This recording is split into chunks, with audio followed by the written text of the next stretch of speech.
நாரமல மயூரபாத கல்லூரியின் வருடாந்த பரிசளிப்பு விழா ஜனாதிபதி மைத்ரிபால சிறிசேன தலைமையில் இன்று நடைபெற்றது. நாரமல மயூரபாதி மத்திய கல்லூரிக்கு சேர்ந்த ஜனாதிபதி அங்கு அமைக்கப்பட்டுள்ள கணினி ஆய்வுக்கூடத்தையும் விளையாட்டு மைதானத்தையும் திறந்து வைத்தார். அதன் பின்னர் கல்லூரியின் பரிசளிப்பு விழாவில் கலந்து கொண்டார்.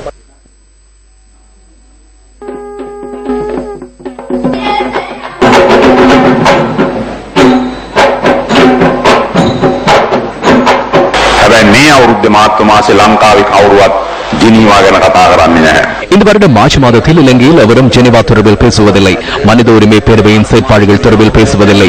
இந்த வருடம் மார்ச் மாதம் மனித உரிமை பேரவை கூடியதா என்பது இன்று சாதாரண மக்களுக்கு தெரியாது. எனினும் கடந்த 5 வருடங்களில் பழைய பத்திரிகைகளை பார்த்தால் இந்த காலப்பகுதியில் ஜெனீவா விவகாரமை பிரதான தலைப்புச் செய்திகளாக வெளியாகியிருந்தன. ஐக்கிய நாடுகள் சபை உள்ளிட்ட உலகில் அனைத்து நாடுகளும் இலங்கையின் புதிய அரசாங்கத்தின் அரச கொள்கையில் ஜனநாயகமும் மனித உரிமையையும் உறுதிப்படுத்துகிறது என்பதனை புரிந்து கொண்டுள்ளன.